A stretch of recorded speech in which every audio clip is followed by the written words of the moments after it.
Student, आज हम अपना नेक्स्ट टॉपिक डिस्कस करने जा रहे हैं नॉट फुल फ्लेज पार्टनर। इससे पहले की वीडियो में हमने डिस्कस किया था फुल फ्लेज पार्टनर, उसके अंदर जो जो और कैटेगरीज थी, एक्टिव पार्टनर था, सीक्रेट पार्टनर था स्टूडेंट्स, ठीक है। एक हमारा डोरमेंट पार्टनर था जिसको स्लीपिंग पार्टनर भी बोला जाता है। तो ये सारे टाइप्स हम अपनी लास्ट वीडियो में बहुत अच्छे से डिस्कस कर चुके हैं। आज की वीडियो में मैं आपको कंप्लीट टॉपिक जो है समझाऊंगी नॉट फुल फ्लेज पार्टनर्स का, ठीक है स्टूडेंट। हमें पेशेंस रखने की ज़रूरत है ये टॉपिक करते टाइम। आपको लगेगा कि बहुत सारी वीडियोस आ रही हैं और अभी तक एक भी चैप्टर कंप्लीट नहीं हो रहा, तो ऐसा नहीं सोचना। मैंने आपको पहले भी बोला है कि ये टॉपिक इम्पोर्टेंट है, केस स्टडीज़ के हिसाब से देखा जाए तो भी, और वैसे भी इतने सारे टाइप्स ऑफ पार्टनर हैं और लिटिल बिट डिफरेंस है हर किसी में। तो अगर हम एक साथ सारे कर लेंगे तो हम मे बी कि कंफ्यूज हो जाएं, पर इस तरह से पार्ट्स में अगर हम इसको डिस्कस करेंगे तो एक जो इमेज है वो हमारे माइंड में बिल्कुल क्लियर रहेगी कि एक्टिव पार्टनर सीक्रेट पार्टनर से कैसे अलग है, सीक्रेट पार्टनर नॉमिनल पार्टनर से कैसे अलग है। तो हर किसी की फीचर हम अच्छे से डिफाइन करेंगे। मैं आपको एक बार एक्सप्लेन कर दूं क्या पढ़ रहे हैं हम। 11th बिजनेस स्टडीज़ में forms of business organisation, forms में हमारी सोल प्रोप्राइटरशिप हो चुकी है, कोऑपरेटिव ऑर्गेनाइजेशंस हो चुका है, जॉइंट हिंदू फैमिली बिजनेस हो चुका है। और अब हम जो अपना टॉपिक डिस्कस कर रहे हैं वो है पार्टनरशिप ऑर्गेनाइजेशन, और उसके अंदर भी हमारा जो टॉपिक चल रहा है वो है टाइप ऑफ पार्टनर्स। मैंने इस तरह से सीरीज़ पूरी डिफाइन की है ताकि आपको दिक्कत ना हो कि एक्चुअली में हम पढ़ क्या रहे हैं। हम अपना forms of business organisation unit पढ़ रहे हैं। इस यूनिट में हमारा चैप्टर चल रहा है पार्टनरशिप। पार्टनरशिप वाले चैप्टर में हम meaning, features, merit, demerits, okay, ये काफ़ी कुछ डिस्कस हम कर चुके हैं। आज हम पढ़ेंगे type of partner. Type of partner जो मैंने लास्ट वीडियो में डिस्कस किया था, लास्ट वीडियो में मैंने ये टॉपिक स्टार्ट किया था, फुल फ्लेज मैंने आपको अच्छे से एक्सप्लेन कर दिया था, ठीक है। फुल फ्लेज पार्टनर में एक्टिव पार्टनर हमें याद है, कैपिटल भी लगाते हैं, मैनेजमेंट भी करते हैं, प्रॉफिट लॉस भी शेयर करते हैं, और उनकी जो लाइबिलिटी होती है वो कैसी होती है, अनलिमिटेड। इसी पर्पज से उन्हें जनरल या ऑर्डिनरी पार्टनर्स भी बोला जाता है। हमने डोरमेंट और स्लीपिंग पार्टनर डिस्कस कर लिया, जिसके सारे ही फीचर एक्टिव पार्टनर की तरह थे। बस एक डिफरेंस था कि जो डोरमेंट पार्टनर्स होते हैं वो मैनेजमेंट में पार्टिसिपेट नहीं करते, एडमिनिस्ट्रेशन का वर्क वो नहीं देखते। देन बात करें सीक्रेट पार्टनर्स की, तो सीक्रेट पार्टनर की सारी फीचर्स एक्टिव पार्टनर की तरह ही होती है। लाइबिलिटी अनलिमिटेड होती है, पैसा ये भी लगाते हैं, प्रॉफिट लॉस में शेयर ये भी लेते हैं, but the difference is their name is not disclose to the public, उसको सीक्रेट रखा जाता है। ये तीनों हमने बहुत अच्छे से डिस्कस किए हैं, और एक इसकी रिवीजन टेबल भी हमने लास्ट में बनाई थी, ठीक है, ताकि वो हमें इजीली लर्न हो जाए। अगर आपने वो वीडियो अटेंड नहीं की तो पहले आप लास्ट वीडियो अटेंड कीजिएगा, फर्स्ट पार्ट समझ आएगा तो सेकंड पार्ट समझने में आपको इजी रहेगा। स्टूडेंट, यहाँ मैंने छोटे छोटे से दो बिल्कुल ही इजी क्वेश्चंस लिखे हैं, ठीक है। आपको अपने माइंड को दौड़ाना है, सोचना है कि इसमें क्या आंसर आएंगे। बिल्कुल ही इजी क्वेश्चंस हैं। एक क्वेश्चन है अपना मैक्सिमम नंबर ऑफ पार्टनर्स। तो क्या आपको याद है जब मैंने पार्टनरशिप का मीनिंग और फीचर्स करवाए थे तो मैंने आपको जो है लिमिट लिखवाई थी पार्टनर्स की। मिनिमम नंबर ऑफ पार्टनर्स कितने होने चाहिए और मैक्सिमम नंबर ऑफ पार्टनर्स कितने होने चाहिए। आई होप आप सबको याद आ चुका है। Minimum number of partner 2, maximum number of partners 50. So that means कि here our answer will be 50. Maximum number of partners in a partnership firm can be 50. Okay? And general partners liability, ये बहुत important है कि partnership में partners की liability कैसी होती है, ठीक है। तो अगर कुछ भी स्पेसिफाई ना किया हो तो हमें भी पता है कि हर एक पार्टनर की जो लाइबिलिटी है वो अनलिमिटेड होती है। ऐसे ऐसे छोटे छोटे क्वेश्चंस हम करेंगे तो इससे हमारा टॉपिक हमें रिवाइज हो जाएगा, और लॉन्ग क्वेश्चंस के आंसर तो आप खुद से फिर लिख ही लोगे, ठीक है। अगर आपको ये टॉपिक समझ आ रहा है, अगर आप ये नोट्स अच्छे से बना रहे हो तो आप सारे ही क्वेश्चंस बहुत अच्छे से अटैम्प्ट करोगे। Okay students, so maximum number of partners 50 and general partners liability क्या रहती है, अनलिमिटेड। जब तक स्पेसिफाई ना किया हो पार्टनर के बारे में कुछ भी, तो ऑर्डिनरी पार्टनर्स की लाइबिलिटी अनलिमिटेड रहेगी। कल हमने 3 टाइप ऑफ पार्टनर्स डिस्कस किए थे, एक्टिव, डोरमेंट, सीक्रेट। आपको याद है तीनों ही पार्टनर्स की लायबिलिटी क्या थी? अनलिमिटेड। तो ये हमारी रिवीजन कंप्लीट हुई लास्ट टॉपिक की। And today we are going to discuss about not full fledge partner. जैसे कि आप यहाँ कैटेगरी देख ही रहे हो, नॉमिनल पार्टनर है, पार्टनर बाय इस्टॉपेल है, लिमिटेड पार्टनर्स हैं, पार्टनर्स इन प्रॉफिट ओनली, ठीक है, एंड माइनर पार्टनर्स। ये हमारे क्या हैं? Not full fledge partners, nominal, partner by estoppel, limited partners, partners in profit only, and then last is minor partners. Okay, तो one by one discuss करेंगे।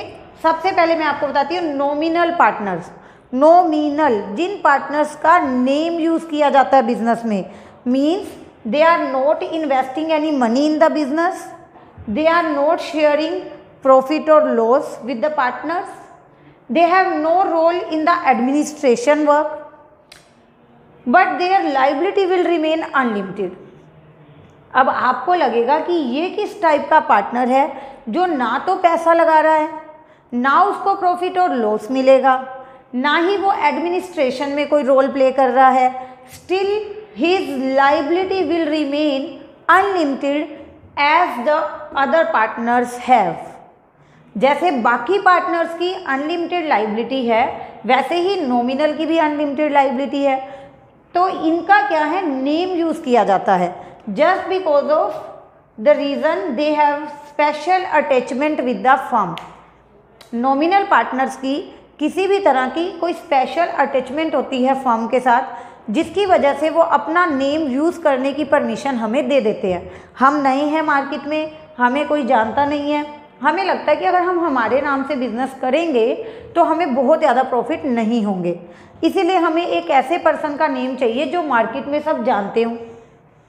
वो कौन होता है? Nominal partner. हम उसको बोलते हैं कि आप अपना नेम हमें हमारे बिजनेस के साथ जोड़ने दो। उसकी स्पेशल अटैचमेंट है, वो हमें मना नहीं कर सकता। वो बोलेगा कि ओके, आप मेरा नेम यूज़ करो, आप मेरे नाम से बिजनेस करो, ठीक है।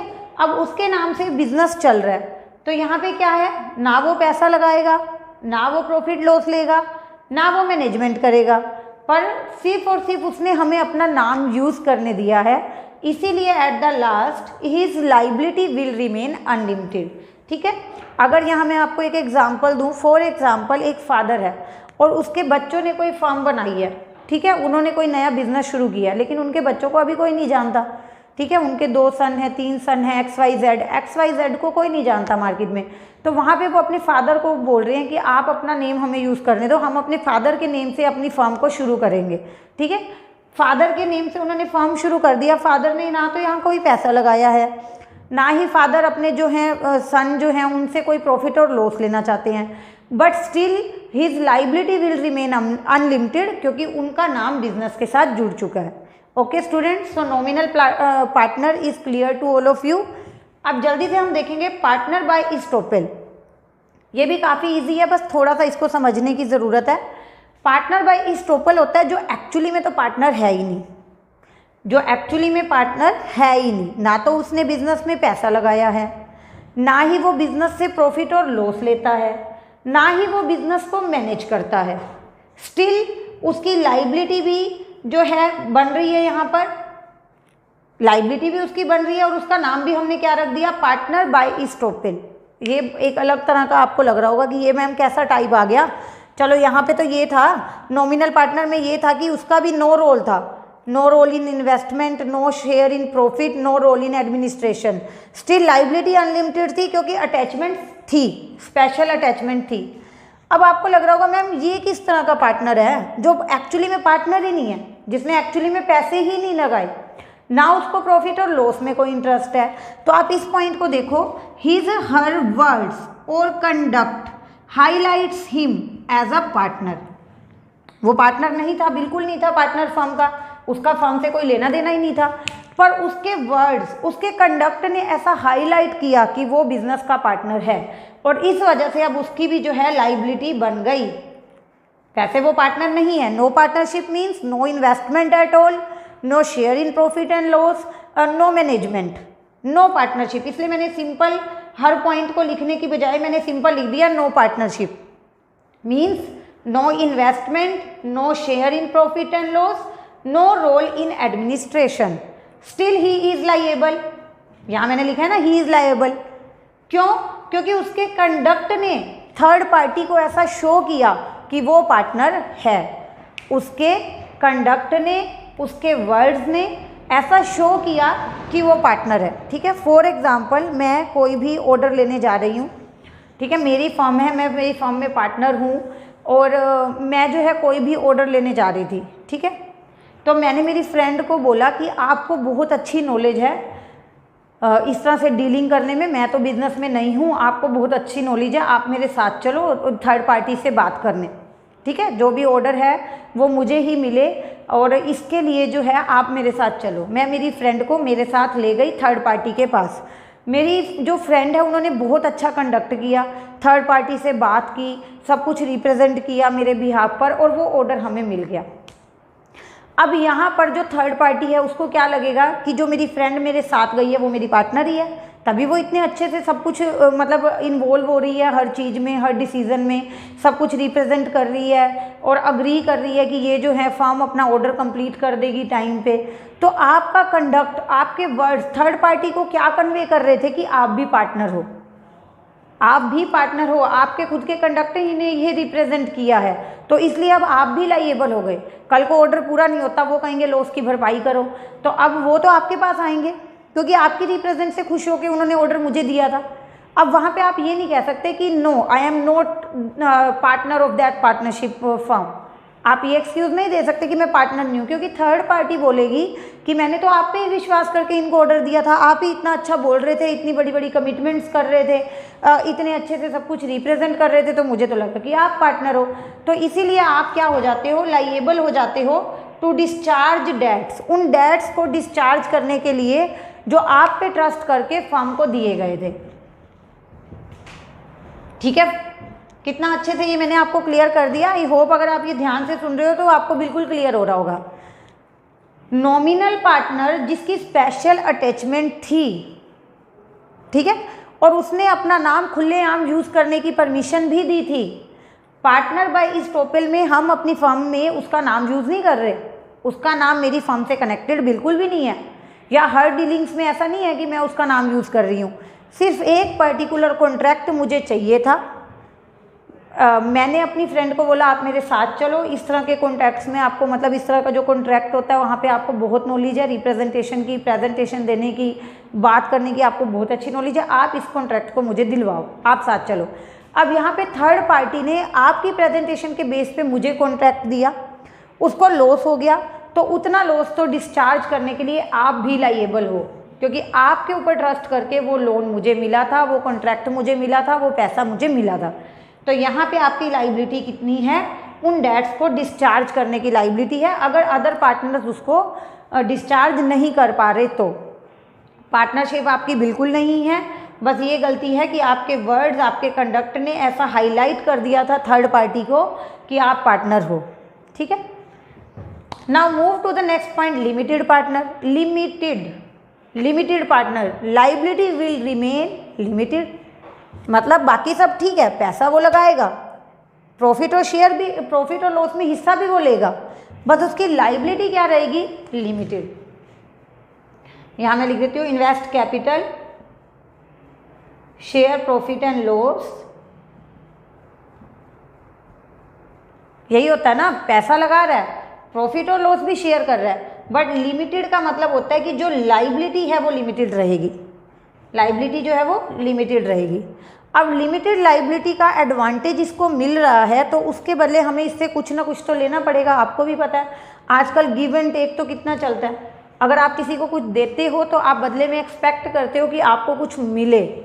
ठीक है, यही रूल है ना आजकल तो सबका, गिव एंड टेक, दो और लो। अब यहाँ आपको, आप उस लिमिटेड पार्टनर को एक एडवांटेज दे रहे हो कि आपकी लायबिलिटी है जी लिमिटेड, तो वहाँ पे हम बदले में क्या चाहेंगे कि उससे कुछ राइट छीने भी जाएं, तो हम उससे एक राइट ले लेंगे, पार्टिसिपेशन इन मैनेजमेंट का। मतलब लिमिटेड पार्टनर्स को मैनेजमेंट में पार्टिसिपेट करने का कोई भी राइट नहीं होता। बिल्कुल सिंपल था। They are investing capital, they are sharing profit and loss, but they are not participating in management, और इसी वजह से उनकी लाइबिलिटी क्या रहेगी, लिमिटेड। एक डिफरेंस आपको मैं यहाँ क्लियर कर दूँ। अब आप सोचोगे मैम जो डोरमेंट पार्टनर था, जो स्लीपिंग पार्टनर था, उसको भी तो मैनेजमेंट में पार्टिसिपेट नहीं करना था, और इसको भी मैनेजमेंट में पार्टिसिपेट नहीं करना। So what is the basic difference कि डोरमेंट पार्टनर की लाइबिलिटी, ओके, डोरमेंट पार्टनर की लाइबिलिटी अनलिमिटेड थी, बट लिमिटेड पार्टनर की लाइबिलिटी लिमिटेड है। तभी मैंने आपको बोला था कि हम इसको 1 बाय 1 डिस्कस करेंगे ताकि किसी भी तरह का डाउट हमें ना रहे। And now move to the last, partner in profit only. Partner in profit only, नाम से क्लियर हो रहा है, लॉस नहीं मिलेगा भी इसको कोई भी, ये सिर्फ प्रॉफिट में हिस्सा लेगा।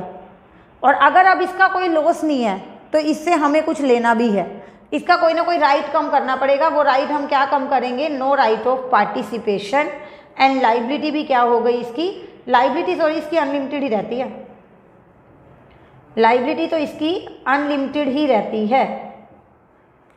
इसको बेनिफिट ये है कि इसका जो हिस्सा है वो प्रॉफिट में है, लॉस ये शेयर नहीं करेगा, ठीक है, लेकिन उसके बदले इसको पार्टिसिपेशन जो है वो नहीं दिया जाएगा मैनेजमेंट में। Liability will remain unlimited. तो आपने क्या सीखा स्टूडेंट, एक्टिव पार्टनर की लाइबिलिटी क्या थी, अनलिमिटेड।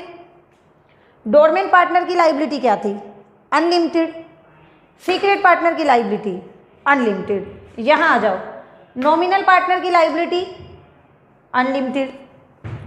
पार्टनर बाय इस्टॉपेल की लाइबिलिटी डेट को डिस्चार्ज करने की, मतलब अनलिमिटेड लाइबिलिटी है। अगर बाकी पार्टनर्स वो डेट डिस्चार्ज नहीं कर पाएंगे तो आपको करने पड़ेंगे वो डेट डिस्चार्ज, जो आपके ट्रस्ट पे बिजनेस को दिए गए हैं। बाकी किसी चीज़ से आपका लेना देना नहीं है। अगर फर्म के ऊपर बाकी कोई लोन है, बाकी कोई डेट्स का बर्डन है, जहाँ पे आपने अपने आप को रिप्रेजेंट नहीं किया, तो वहाँ आप डेट पे करने के लिए लाइएबल नहीं हो। आप सिर्फ उतने डेट पे करने के लिए लाइएबल हो जो आपके ऊपर ट्रस्ट करके फर्म को दिए गए थे। अच्छा, लिमिटेड पार्टनर की लाइबिलिटी लिमिटेड, नाम से ही क्लियर है। पार्टनर इन प्रॉफिट ओनली की liability unlimited. So as you can see on your screen, the topic is very clear that almost all the partners in a firm have unlimited liability. In some special cases, liability of partner can be limited. Limited partnership, limited partner की liability limited होती है, पर आप याद रखना कि ऐसी partnership firm में सारे पार्टनर लिमिटेड पार्टनर नहीं होंगे। ऐसी पार्टनरशिप फर्म में सारे ही पार्टनर लिमिटेड पार्टनर नहीं होंगे। हर एक पार्टनरशिप फर्म में there should be at least 1 partner with unlimited liability, क्योंकि पार्टनरशिप फर्म का मतलब ही यही है कि लाइबिलिटी अनलिमिटेड होगी। तो आप सारे ही पार्टनर्स को लिमिटेड पार्टनर्स नहीं बना सकते। ओके, तो आज का टॉपिक भी हमारा बहुत अच्छे से क्लियर हो गया। Type of partner, full fledge partner आपको क्लियर है, not full fledge partner clear है। ओके, आपको लग रहा होगा कि मैं माइनर पार्टनर नहीं कराया, तो माइनर पार्टनर जो है we will discuss in our next video, क्योंकि माइनर पार्टनर के ऊपर बताने के लिए और भी बहुत कुछ है। अगर हम इस वीडियो में करेंगे तो थोड़ा सा कॉम्प्लिकेटेड हो जाएगा, कंफ्यूज हो जाओगे आप। तो माइनर पार्टनर को डिटेल में डिस्कस करेंगे नेक्स्ट वीडियो में। तब तक के लिए आप इनका एक रिवीजन चार्ट बना लेना। Okay student, thank you so much.